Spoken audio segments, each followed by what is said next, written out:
에스겔 47장에 보면 바벨론에서 에스겔은 환상을 봅니다. 성전 문지방에서부터 생수가 흘러내리는 광경을 보았는데 그 생수가 이르는 곳마다 주변 환경이 변하고 사람 살 곳이 되고 그리고 생물이 사는 것을 보았습니다. 이 광경은 장차 하나님께서 이스라엘을 회복하시겠다는 그런 메시지인 동시에 우리로 하여금 이 신앙의 성장을 통해서 영적으로 새로워진다는 사실을 가르쳐 주시는 말씀입니다. 축복은 교회로서부터 시작이 됩니다. 교회는 축복의 통로입니다. 하나님께서 우리 가정을 축복하시는데 교회를 통해서 축복하시는, 교회가 은혜로우면 우리 가정도 은혜롭고 교회가 시험에 들면 우리 가정에도 시험이 되는 것입니다. 그래서 교회가 어떻게 하든지 은혜롭게 하기 위해서 우리는 교회를 사랑해야 되고 교회를 섬겨야 될 줄 믿습니다. 제가 수년 전에 아르헨티나에서 가장 큰 교회에 부흥회를 하는 가운데 그 장로님 한 분이 눈물로 교회 분쟁, 교회가 갈라져 나간 사실에 대해서 얘기를 했습니다. 교회가 갈라지는데 아들과 이 자녀와 부모가 갈라지는 거예요. 그래서 자녀들은 자녀들대로 가고 이렇게 한 교회 섬기지 못하는 그 아픔이 있다는 얘기를 들었습니다. 그리고 아르헨티나는 이 특수한 지역이기 때문에 이 모든 사업이 서로 얽혀져 있어요. 독립할 수가 없어요. 원단을 대주는 사람이 그냥 교회를 떠나면 거길 따라가야 돼요. 원하든 안 하든. 안 그러면 원단을 대주지 않아요. 옷을 또 만들어서 제공하는 그 사람이 만약에 마음이 상하면 지원해 주지 않으면 가게를 운영할 수가 없어요. 그래서 할 수 없이 자기들이 이렇게 교회를 떠나야 된다는 그런 아픔의 눈물로 이야기하는 것을 들은 적이 있습니다. 교회가 평안하여 든든히 서 있어야 될 줄 믿습니다. 여러분은 누구보다도 교회 분열의 아픔을 체험하신 분들입니다. 많은 분들이, 좋은 분들이 뉴장에 많이 있었는데 많이 떠났다는 얘기를 저한테 들려주었습니다. 어떤 분들은 교회를 안 나가도 교회에서 구원 받는다는 그런 이야기를 하는 사람이 있습니다. 스가랴 14장 8절에 보면 그날의 생수가 예루살렘에서 솟아나리라. 요엘서 3장 18절 말씀 보면 여호와의 전에서 샘물이 흘러나온다고 그랬습니다. 생수는 선지자들의 공통점은 교회를 통해서 나온다고 말씀합니다. 계시록 22장 1절에 보면 그리스도께서 성전이시고 양의 문이신 어린 양의 보좌에서 흘러내린다고 말씀합니다. 우리 주님이 사마리아 여자와 대화 중에서 인간의 영혼을 소생하는 생수가 필요한데 생수는 자신이라고 말씀하셨고 이 생수는 구원을 말씀해 주었습니다. 주님이 피로 사신 교회라고 사도 바울은 증언하고 있습니다. 주님이 세상에서 내 것이라 자기 소유를 얘기한 건 교회밖에 없습니다. 교회의 주인은 목사도 장로도 아닙니다. 주님이 주인이십니다. 주님이 이 교회를 붙잡고 계시기 때문에 그토록 피 어린 고난을 받았지만 지금까지 교회가 존재하고 있는 것입니다. 장기려 박사님 아시는 분 아시지만은 훌륭한 분입니다. 이분은 의사로서 또 북한에 있는 가족들을 두고 온 그 죄책 때문에 어떻게 하든지 사람들을 도와주려고 애쓴 분입니다. 그래서 병원을 교회처럼 운영하고 싶었어요. 돈 있는 사람은 내고 없는 사람은 치료해주고 헌금으로 경영하기를 원했지만 모두 다 공짜로 치료받으려고 그러지 돈 내는 사람이 없어서 할 수 없이 이 복음병원을 일반 병원 시스템으로 바꾸면서 이분이 이런 말을 했어요. 이 지구상에서 헌금으로 경영되는 것은 교회밖에 없다고 그랬습니다. 교회를 바로 세우고 부흥시키고 존재하는 것은 주님이 하시는 것이지 우리가 하는 것이 아닙니다. 그러므로 교회가 어려울 때 무엇인가 하려고 하지 말고 우리 모두가 하나님께 기도해야 될 줄 믿습니다. 우시야 왕이 죽었습니다. 이제 이사야는 이 나라의 운명이 어떻게 될까? 성전에 올라가는데 이사야가 매일처럼 올라갔지만은 우리처럼 그냥 이렇게 기도했습니다. 그런데 우시야 왕이 죽고 이제 이 나라의 운명이 어떻게 될까? 이것이 너무 마음이 안타까워 성전에 올라갔을 때 하나님이 이사야의 눈을 밝혀주었어요. 그래서 그는 환상을 보았는데 하늘 보좌에서 그 하나님의 보좌가 그 옷깃이 결국은 성전 안에 가득히 있었어요. 세상의 왕자는 비어있지만은 하나님은 이 교회를 통해서 성전을 통해서 나라를 다스릴 것이라고 이사야에게 그렇게 말씀해 주었습니다. 교회가 병들면 사회와 국가와도 어렵습니다. 이것이 한국교회 역사입니다. 우리는 개인이나 가정이나 국가가 형통하기 위해서 교회를 사랑하고 교회를 잘 섬기고 교회가 부흥돼야 우리 가정이 부흥된다는 것을 잊지 말기를 바랍니다. 6절에 보면 예루살렘을 사랑하는 자는 형통하리라. 여러분은 어느 정도 교회를 사랑하십니까? 나의 삶에 있어서 가장 중심이 되는 것이 교회요. 내가 마지막 의지할 것이 교회입니다. 어떤 성도는 교회를 떠나기 싫어서 이사를 못 가는 경우가 있어요. 그래서 남편이 혼자 타주에 갔다가 주말에 오고 이 교회를 떠나지 않고 LA로 가면 그 사업과 여러 가지 좋은 점이 있지만은 교회를 떠나지 않고 그냥 교회에 있는 성도들이 있는데 하나님이 그 자녀들을 축복해 주는 걸 제가 잘 보고 왔습니다. 직장 따라 아이들 교육 좋은 지역 따라 이사하지 말고 교회 중심으로 삶의 터전을 가지시길 바랍니다. 유대인들은 먼저 회당을 지어요. 그 다음에 자기 집을 짓습니다. 걸어갈 수 있는 거리 안에 자기의 삶의 터전을 갖습니다.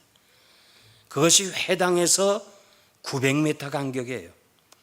이 900m 간격을 어디서 근거했는가 하니 여호수아가 요단을 건널 때 이 제사장이 법궤를 메면 2000 규빗을 거리를 두라고 그랬어요. 그 2000 규빗을 900m인데 900m가 안식일에 갈 수 있는 걸을 수 있는 거리예요. 그래서 그들은 회당을 짓고 그 주변에서 살았어요. 그것이 오늘 유대인들의 교육열이에요. 그래서 이 펜실바니아나 어디든지 유대인들이 사는 지역은 교회가 있는 그 지역은 교육이 좋다고 그래서 한국 사람들이 주택이 비싸지만은 유대인 지역을 따라가잖아요. 그들은 다른 데를 따라가지 않아요. 회당 중심에서 삶을 터전을 잡는 거예요.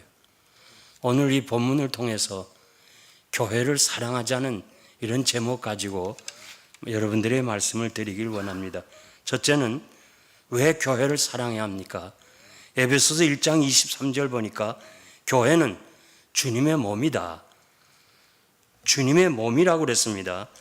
골로새서 1장 18절에도 그는 몸인 교회의 머리다. 왜 교회를 주님의 몸이라고 했을까요?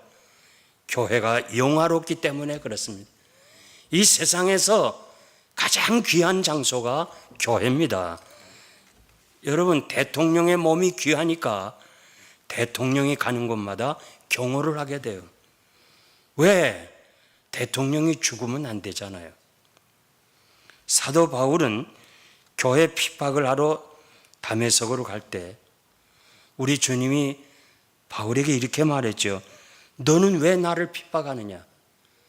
교회를 핍박하러 가는데 너는 왜 나를 핍박하느냐? 교회를 주님이 동일시하게 말씀해 주었습니다. 교회를 핍박하던 모든 사람은 다 비참하게 죽었어요. 역사가 증언하고 있어요.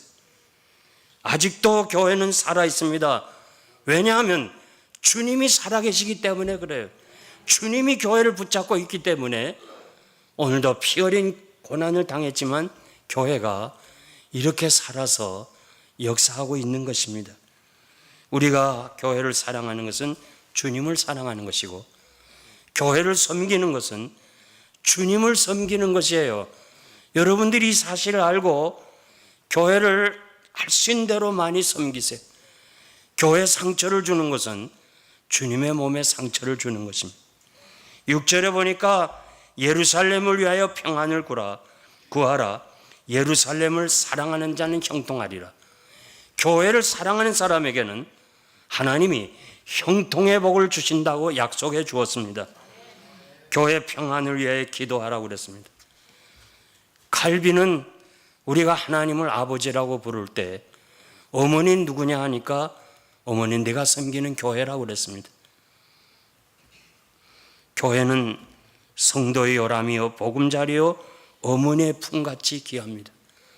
자녀들이 어머니 품 안에서 젖을 먹고 잠자고 보호받고 양육을 받듯이 같은 맥락에서 성도는 이 교회를 통해서 거듭나고 중생하고 말씀의 젖을 먹고 신앙의 성장을 하게 되는 것이 바로 교회예요. 교회를 떠나서는 우리가 신앙을 유지할 수가 없는 것입니다. 어려울 때 어머니를 찾아가는 것처럼 성도가 어려울 때 찾아가야 될 것은 어머니와 같은 교회인 줄 믿습니다. 시편 84편 4절 보니까 주의 집에 거하는 자가 복이 있다 말씀합니다.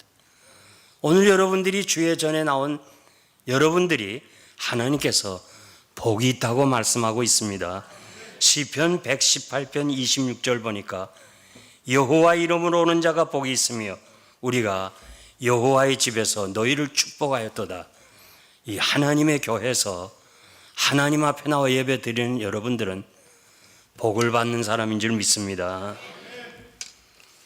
제가 분명하게 힘주어 말씀드리는 것은 저는 개척해서 35년 동안 쭉 지켜봤잖아요.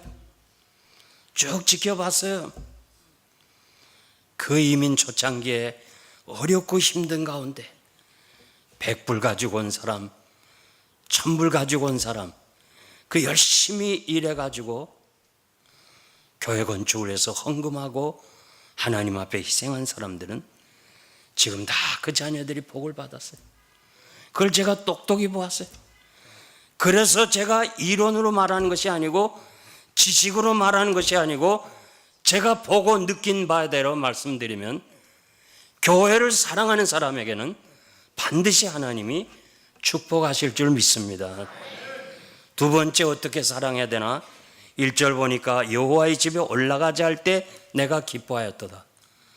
이스라엘 백성들은 3대 절기를 지켜야 됩니다. 무교절 혹은 유월절, 맥추절, 수장절입니다. 남자는 의무적으로 1년에 3번씩 예루살렘으로 올라와야 돼.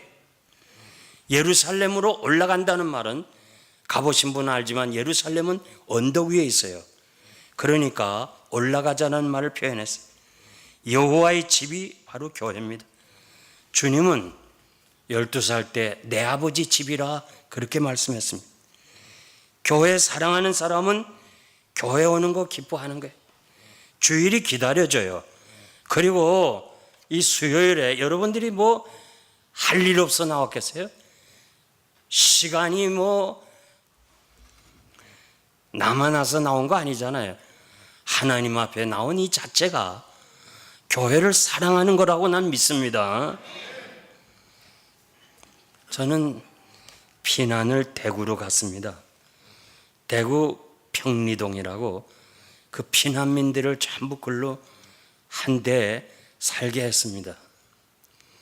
그 평리동엔 공동묘지가 있었습니다. 그리고 교회는 비산동에 있었어요. 40분에서 1시간 걸려요, 걸어서. 그런데 주일날 가야 되고 저녁 예배도 가야 되고 수요 예배도 가야 되고, 저는 그 비산동까지는 애들하고 같이 오는데 비산동에서 평리동을 넘을 때는 나 혼자 넘어야 돼. 그러니까 밤엔 무서워서 못 가겠어요. 그때 뭐 유치원생이고 초등학교 4학년까지 있었으니까. 이 대구에서 계셨던 분들 알지만 제일 무서운 게 문둥이였어요. 우리 그 시절에는 문둥이가 사람 잡아먹는다 그렇게 알았어요. 그래서 애들도 울다가 문둥이 온다면 끝이야 돼. 이 경찰 온다면 괜찮지만 문둥이 온다면 끝나야 돼. 그래서 이 비산동까지 왔다가 평리동을 나 혼자 넘을 때는 공동묘지를 넘어야 돼. 그래서 그냥 걸어갈 수 없어요. 막 뛰어야 돼. 막 뛰어서 공동묘지를 거쳐서 가야 돼. 그럼 막 누가 따라오는 것 같아요. 그래서 저는 우리 어머니한테 저녁에 안 가면 안 되냐고. 안 가면 막 때려줘요. 그래가지고 그렇게 무서운 가운데도 열심히 다녔더니 하나님이 나를 축복했잖아요. 아멘 한 사람만 복 받으세요. 2절에 보니까 예루살렘아 우리 발이 내 성문 안에 섰도다.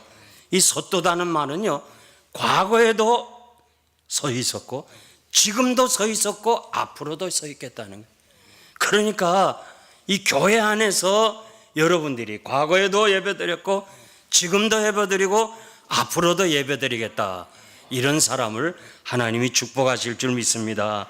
시편 27편 4절 보니까 내가 여호와께 한 가지 청하고 싶은 것 구하겠는데 나를 내 생전에 여호와의 집에 거하며 여호와의 아름다움을 앙망하며 그 전에서 사모하게 하실 것이라. 다윗은 한 가지 소원이 있어요. 다른 거 아니에요. 하나님 앞에 기도하는 건 주여 나의 평생에 여호와의 집에서 살게 해달라. 하나님이 얼마나 기뻐하시겠어요. 만군의 여호와여 주의 장막이 어찌 그리 아름다운지요 어찌 그리 사랑스러운지요. 주의 집에 거하는 자가 복이 있습니다. 주의 전에서 하루 있는 것이 다른 곳에서 첫날을 있는 것보다 좋습니다. 내 아버지 집에 차라리 문지기로 있는 것이 악인의 장막에서 쾌락을 누리는 것보다 낫습니다. 제가요 아는 게 하나 있어요. 교회 관리인들 참 자녀들이 잘 됐어요.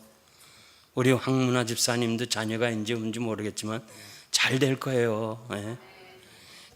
지난주도 보니까 이 넓은 파킹장을 누가 지었냐니까 황문화 집사님이 혼자 지었다고 그래요.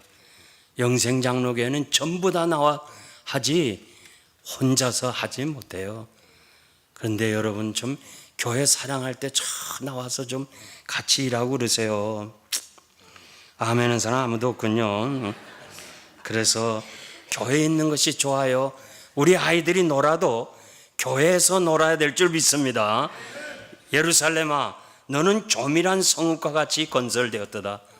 예배하러 오는 성도가 예루살렘의 도시 건물을 보면서 벌써 예배당 들어오기 전에 그 도시 건물을 보면서 하나님의 그 섬시에 찬양을 했습니다.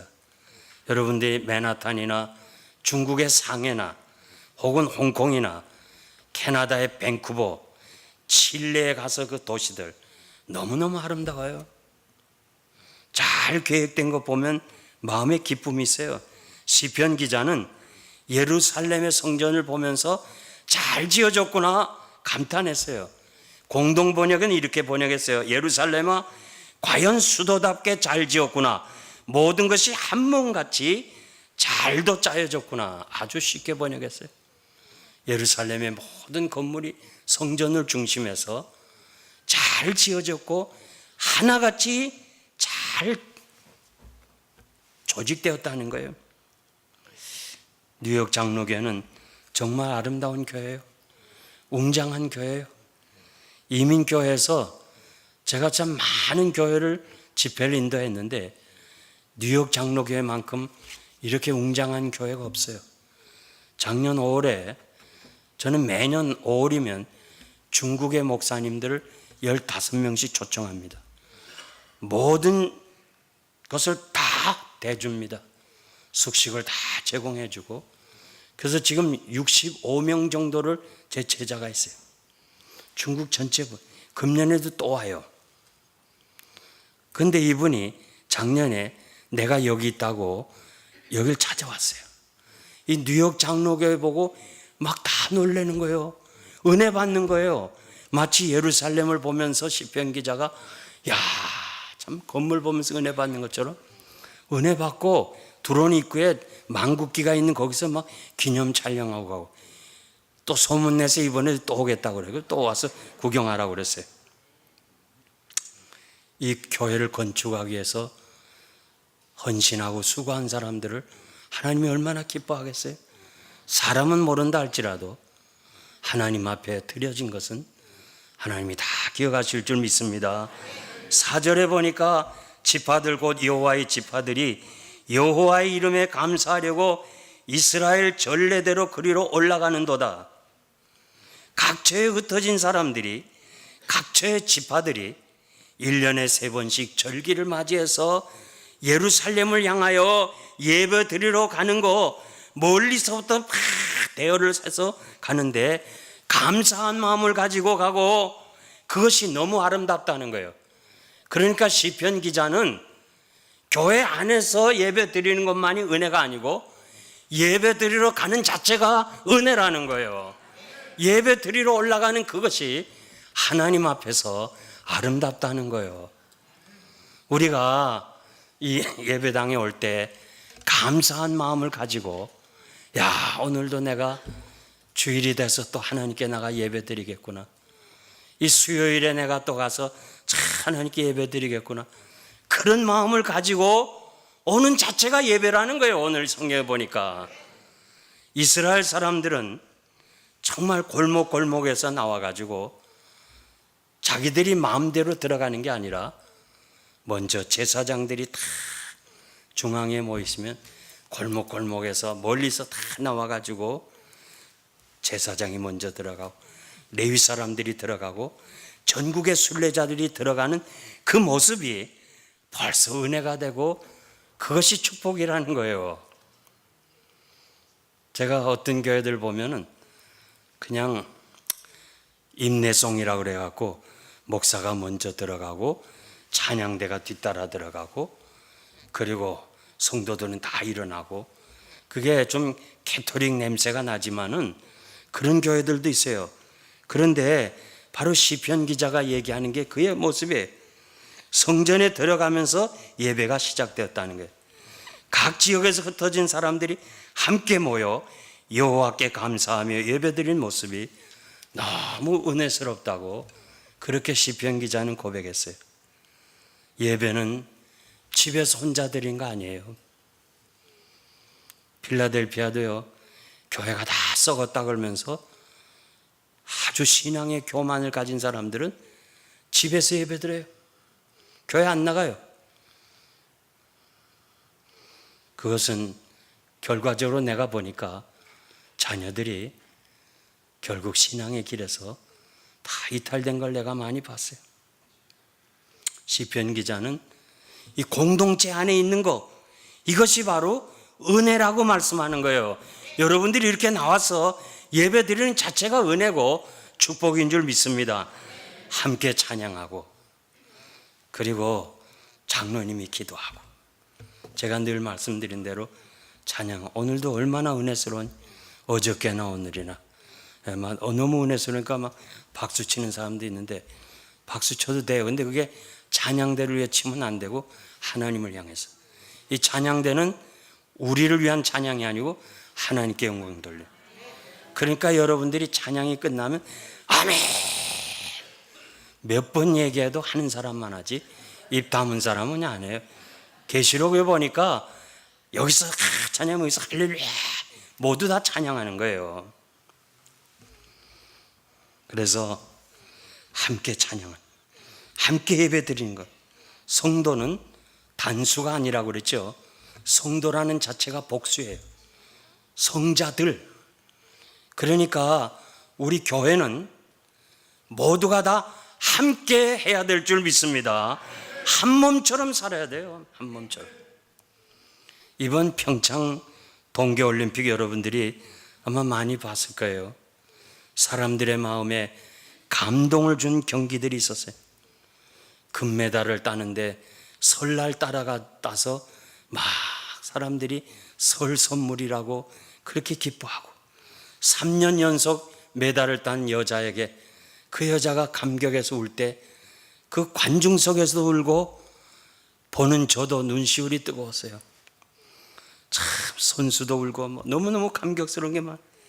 예상을 깨고 세계 제8위밖에 안 되는 한국 여자 컬링 대표팀이, 정말 거기 1등, 2등 하는 나라들은 컬링하는 마치 그것이 당구장식으로 수십만 개들이 있는 그런 나라들이 이번에 한국에 알지도 못하는 그런 여자들이 이렇게 제1위로 지금 예선 통과해. 막 이변이 일어난 거예요. 그런데 어떻게 그렇게 잘했냐 물으니까 한 팀이 됐다는 거예요. 한 마음이 됐다는 거예요. 그래서 이겼다는 거예요. 팀 추월 경기 여러분 보셨죠?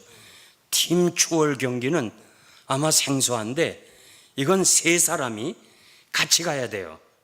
세 사람이 같이 경기해서 먼저 골이 나는 사람이 아니라 제일 뒤에서 들어오는 사람이 시간 따라서 상을 받을 수 있는데, 우리 남자 팀은 은메달을 땄어요. 함께 했어요. 그런데 여자는 제일 꽁지야, 제일 꼬라비. 그 왜냐? 하여튼 이번에 이 평창 올림픽의 가장 수치스러운 경기가 여자 팀 추월 경기. 아마 보신 분 알지만은 이 세 명이, 두 명은 그냥 막 잘 나가는데 한 명은 뒤에 쳐졌어. 그래가지고 이 사람이 쳐져서 들어온 이 사람이 결국 상을 받는 거예요. 기록에 의해서. 두 사람이 아무리 잘해도 마지막 사람이 제일 늦게 들어왔기 때문에 제일 꽁치야. 그 팀 중에 한국 여자 팀 추월이 제일 꽁치야. 제일 마지막이야. 왜냐하면 여러분 기러기처럼 말이죠. 앞에 가는 선수가 공기를 차단해주고 뒤에 따라오게 해요. 그러다 이 선수가 좀 지치거나 그러면 바꿔쳐서 그 다음 사람이 나오고, 혹시 처진 사람이 있으면 가운데 세우고, 그렇게 해서 같이 한목에 가야 그게 메달에 들어가는데, 우리는 두 사람만 빨리 가고 한 사람은 처져서. 이것이 하여튼 외신들이 일제히 비판했어요. 미국 USA 투데이는 따돌림의 스캔들이라고 그랬어요. 영국 BBC 방송은 한국에서 35만 명이 청와대에 이미 이 사람들은 자격 없다, 다 퇴출하라, 그렇게 막 청원을 냈다는 거예요. 그 이유는 뭐냐? 빙상연맹에서 파벌이 있어가지고 자기가 아는 사람만 선수를 했어요. 그리고 그 사람만 했지 팀워크를 이루지 못했어요. 결국은 평창올림픽에 가장 수치스러운 사건이 됐어요. 자, 앞으로 끝나고 나면 지금 그것 때문에 굉장한 일이 벌어질 거예요. 목사님은 왜 평창올림픽을 지금 얘기하는가는, 제가 말씀드린 이유는요, 교회에 파벌이 있어서는 안 되고 왕따 시켜서는 안 돼요. 함께 예배드리고 함께 신앙생활하고 함께 우리가 하나님 나라에 갈 줄 믿습니다. 자신만 잘난 척하고 자신만 하나님 앞에서 바르게 생각하고 남을 비판하거나 정죄하는 이런 행위는 결국은 하나님 앞에서 상 받을 일이 아니라는 거예요. 데살로니가전서 3장 10절 보니까 사도 바울은 주야로 간구하는 것은 너희 얼굴 보고 너희 믿음의 부족함을 온전케 하려 함이니라. 여기 부족함이라는 말은 팀추월에서 제일 노선영 씨가 제일 떨어진 거, 요 부족하다는 말은 뒤에 처진다는 거예요. 이 뒤에 처진 사람을 위해서 사도 바울은 주야로 심히 간구했다는 거예요. 함께 가야 되는데 처지면 안 되잖아요. 그래서 앞으로 이 뉴욕 장로교회는 우리가 참 약한 사람을 같이 하고 정말 부족한 사람이 있다면 그를 위해서 기도해주고 격려해주고 함께 가야지, 혼자 잘났다고 자기만 달리면은 하나님 앞에서 상 받을 수가 없다는 거예요. 교회마다요, 이민교회가 이 한국교회 그 아주 나쁜 습관이 고향, 지방색, 이게 이민교회까지 번졌어요. 교회 안에 지방색이 있으면 안 돼. 저는 지금까지 40년 목회하면서 한 번도 교역자 선택하는데, 그리고 교회 일꾼 세우는데 지방색 생각 안 해봤어요. 지방색 있으면 안 돼. 이민교회를 성장하기 위해서 목사님들의 그 성장이 우상이 될 때가 많아요. 어떻게든지 교회를 성장하기 위해서 여러 가지 교회 안에 행사를 해요. 뭐 아버지 학교, 어머니 학교, 뭐 또 두 날개, 디아스트레스, 뭐 제자 훈련, 뭐 여러 가지 전도 폭발 행사들이 많은데요. 좋아요. 그러나 중요한 거는 그 행사에 하면은 거기에 속한 사람이 그룹을 지어요. 그래가지고 그 그룹이 교회 안에서 잘못된 일을 행할 때가 너무 많아요. 교회는요, 행사가 딱 하나예요. 디모데전서 3장 15절에 보니까 너는 하나님의 집에서 어떻게 행해야 할 것을 알게 하려 함이니라. 이 집은 살아계신 하나님의 교회요 진리의 기둥과 터니라. 교회가 할 일은 하나가 있는데 진리의 기둥과 터의 역할만 하면 되는 거예요. 진리는 뭐예요? 어떻게 하든지 세속화되지 않고 하나님의 말씀을 지켜나가는 거예요. 교회를 교회 되게끔 하면 교회 성장은 되는 거예요. 교회 성장은 우리가 하는 것이 아니고 목사가 하는 것도 아니고 당회가 하는 것도 아니고 하나님이 시켜야 되는 거예요. 하나님이 허락하셔야 되는 거지 인간의 방법으로 되는 게 아니에요. 그래서 이민교회들이 그냥 무슨 이런 행사하고 저런 행사하고 그러면서 교회가 그 그룹이 형성되는 거예요. 영생장로교에서 뭐 큰 교회니까 그냥 온갖 거 다 하자는 거예요. 아버지 학교 오면 뭐 아버지가 좋은 아버지, 어머니가 뭐 좋은 어머니. 난 안 했어요. 하나님 앞에서 바로 설면, 성경 말씀대로 살면 좋은 아버지가 되고 좋은 어머니가 되는 거예요. 유일하게 영생장로교에서는 전도밖에 안 했어요. 제자훈련도 안 했어요. 전 제자훈련도 안 시켰습니다. 오해하지 마세요. 예수님도 제자훈련을 시켰는데 제자들이 안 됐거든요. 3년 동안 훈련. 마지막 판에 다 도망갔잖아요. 언제 재직이 됐어요? 언제 제자가 됐어요? 오순절을 통과하고 성령이 그를 변화시킬 때 비로소 제자가 된 거예요. 오늘 제자 훈련한 교회 치고 편안한 교회 있어요? 없어요. 전부 싸우고 나가고 갈라지고. 그래서 이 교회는요, 교회 성장은 하나님이 하신다는 거 잊지 말기를 바랍니다. 어떻게든지 교회가 세속화되지 아니하고 진리의 기둥이 돼가지고 이 뉴욕 장로 교회가 말씀 위에 든든히 서면 하나님이 우리가 준비된 만큼 사람들을 보내주실 거예요. 그리고 우리는 터전이 돼서 이 터를 넓혀가는 전도의 사명, 이게 가장 중요한 거예요. 제가 그 한인들이 많이 사는 예를 들면 플러싱, 이 플러싱에서 고속도로 하이웨이로 30분 나가서 교회를 개척하고 교회를 세운다 할 때 목사님들이 다 날 보고 그랬어요. 이 목사 거기까지 누가 따라가? 있는 교인 다 떨어져. 저는 확신했어요. 성령의 불이 붙으면 하나님이 축복하시면 교회가 된다. 그래서 이 가까이는 필라의 그 시내 가까이는 땅도 없을 뿐만 아니라 돈이 너무 비싸요. 그래서 아주 쭉 들어갔어요.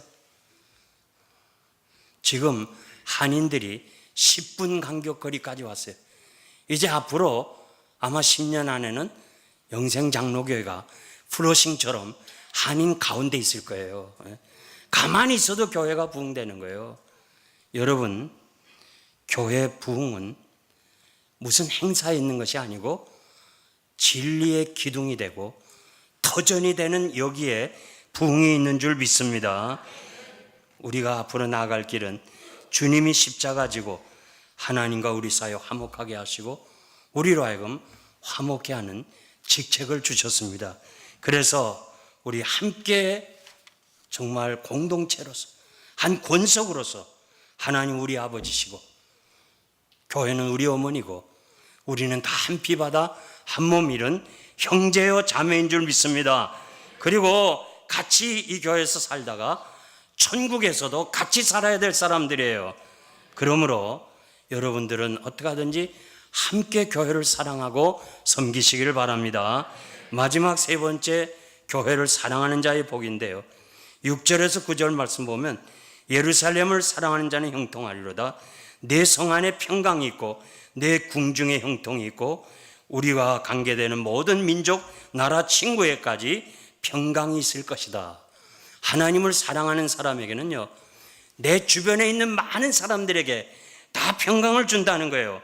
이것이 좀 더 쉽게 공동 번역에서 번역했는데, 교회를 사랑하는 자에게는 내 집안에 평화가 있고 내 성 안에 평화가 있고 궁궐 안에 평화가 있고 관계하는 모든 사람에게 평화가 있고 너에게 복이 있으리라. 얼마나 쉬워요. 내가 하나님 사랑함으로 나 때문에 이 지역이 산다는 거예요. 하나님의 말씀입니다. 우리는 평화가 두 단어가 있어요. 하나는 팍스라는 거, PAX. 하나는 샬롬이라는 거예요. 팍스는 로마인들이 추구하는 평화입니다. 저들은 물질적인 만족감, 힘으로 세상을 평정하고 평화를 쟁취하자. 이게 팍스예요. 그래서 로마는 하루도 피 흘리지 않은 날이 없었어요. 힘으로 평화를 쟁취하려고 그랬으니까. 결국 로마는 그 힘과 그 얻은 물질 때문에 타락했고 망하고 말았어요. 이에 반해서 유대인들의 그 삶은 핍박과 순환과 어려움 속에서 가정과 자신을 지켜한 것이 샬롬이에요. 하나님이 주신 평화였어요. 나는 유대인들이 힘의 비결이 뭐냐? 그들은 지혜로우냐? 아니에요. 유대인 학자들 얘기가 자신들은 지혜롭지 않다고 그래요. 그럼 뭐냐 이거예요. 그들에게 샬롬이 있는 거예요. 샬롬. 세상에 지구촌에서 인사가 똑같은 나라는 한국과 유대인, 이스라엘밖에 없어요. 다 아침 인사가 있고 점심 인사, 저녁 인사가 있어요. 한국 사람은 아침에 만나도 안녕하십니까? 저녁에 만나도 안녕하십니까? 유대인도 아침에 만나도 샬롬, 저녁에도 만나도 샬롬. 그런데요, 우리는요, 이 안녕이 좀 맞지 않아. 지금 암으로 막 죽어가는 사람에게 안녕하십니까? 말이 안 돼요. 지금 배고파서 막 굶어 죽고 있는데 안녕하십니까? 말이 안 돼요. 지금 전쟁의 위급 속에 두려움 속에 있는데 안녕하십니까? 말이 안 돼요. 그러나 샬롬은요, 샬롬은 아픈 사람에게 샬롬은 치료가 돼요. 왜? 평강은 하나님이 주셨고 하나님이 함께 하시기 때문에 샬롬할 때 하나님이 치료해 주신다는 거예요. 배고픈 사람에게 샬롬하면 배부르게 하는 거예요. 전쟁 중에 두려운 사람에게 샬롬하면 전쟁에서 평화를 주는 거예요. 이게 달라요, 샬롬이. 그래서 오늘 유대인들이 막강한 힘을 자랑하는 비결이 뭐냐면 하나님이 주신 평강, 샬롬이에요. 그런데 오늘 이 말씀, 평화를 주시겠다는 시편의 말씀이 바로 샬롬이에요. 샬롬. 그러니까 교회를 사랑하는 사람에게 평강을 주신다고 그랬는데 여러분들이 가진 평강으로 남들을 축복해 줄 수 있다는 거예요. 믿습니까? 양옆 사람에게 샬롬 인사 좀 해주세요. 샬롬. 샬롬. 그래서 여러분도 평강이 있고 아픈 사람한테 가서 샬롬할 때 하나님이 치유해 주시고 병든 사람, 가난한 사람에게 샬롬할 때 치료해 주시는 하나님이 함께 하시는 이 은혜가 여러분들이 있기를 바랍니다. 이제 제가 말씀을 맺겠습니다. 천안에 가면 유명한 호두과자가 있죠. 이 창업자는 신복순 권사님이십니다. 연매출 지금도 10억이 넘어요. 이분은 신혼 초부터 남편이 바람을 피웠고 아들이 보증을 쓰는 바람에 재산 다 날라갔어요. 둘째 아들이 죽었어요. 정말 고난이었지만은 이분이 한 가지 특징인데 교회를 사랑했어요. 교회를 사랑했어요. 그래서 그는 7개 교회를 세웠어요. 7개. 그러면서 그 권사님은 다윗보다 자신은 행복하다 하는 자서전을 썼는데 이유는 다윗은 교회 건축 하나도 못했지만 자기는 7개나 했다는 거예요. 요즘 그 호두과자가요, 이 많아. 천안에 가보면 엉터리 호두과자가 많아. 이 신복순 권사님의 호두과자가 원조인데 그거 어떻게 구분하느냐? 이 원조의 호두과자는 전도지가 들어있어요. 그래서 우리의 생명이신 예수 그리스도를 만나보세요. 이렇게 적혀 있어요. 그거를 앞으로 사들어요. 사서 드시라고요. 다른 호두과자가 많아요. 근데 이분만은 지금도 전도용으로 그렇게 활용해요. 많이 교회를 사랑했어요. 이분이 2008년도에 하나님의 나라에 갔지만 그 자손들이 지금도 그걸 이어가 복을 받고 있어요. 여러분도 아마 다 경험했을 거예요. 제가 이 자리에 서고 목사로서 난 참 축복받은 목사인데 그것은 어머니의 기도였어요. 우리 어머니 너무 교회를 사랑했어요. 우리 어머니가 장례 났을 때 다 여전사님과 함께 옷을 입혀줬어요. 그 어렵고 가난한 시절에도 교회를 위해서 얼마나 섬기고 사랑했는지 저는 성장하면서 어머니의 모습을 보았어요. 얼마 전에 돌아가신 이상숙 권사님, 그 정관무 목사님, 아들이 미국에서 돈을 붙이면 자기를 위해서는 1불도 안 썼어요. 다 교회 개척을 위해서 썼어요. 교회를 사랑했어요. 미국에 가서 영생장로교회 그 로저스 올겐 30년 전에 4만 불 주고 샀어요. 그 노인들이 뭐 가지고 왔어요? 은퇴한 목사님, 시골에서 개척한 목사님인데 정부에서 주는 돈 그거 쓰지 않고 안 쓰고 안 먹고 그리고 나가서 일하고 그래서 그 모은 돈 가지고 로저스 올겐을 샀어요. 지금도 있어요. 그 양가의 어머님 아버님의 그 섬김을 통해서 우리 가정이 이렇게 복을 받고 내가 이 자리에 선 거예요. 제가 왜 이 말씀드린 거 아니? 우리 교회를 사랑합시다. 이 교회를 사랑하면 여러분도 복을 받고 여러분 자손도 복을 받을 줄 믿습니다. 어떻게든지 우리는 교회 상처를 주지 않아요. 한 사람이라도 상처를 주면 안 돼. 한 사람이라도 우리 때문에 교회 상처를 주지 말고 우리 모두가 다 함께 팀 추월하는 경기처럼 약한 사람을 같이 업어서 같이 가고 힘든 사람을 좀 격려해주고, 그래서 그냥 교회가 오고 싶고, 교회가 오면 집에 가기 싫고, 그냥 이렇게 그래서 교회를 중심해서 살아간다면 하나님께서 여러분에게 놀라운 은혜와 복을 더하실 줄 믿습니다. 기도하겠습니다.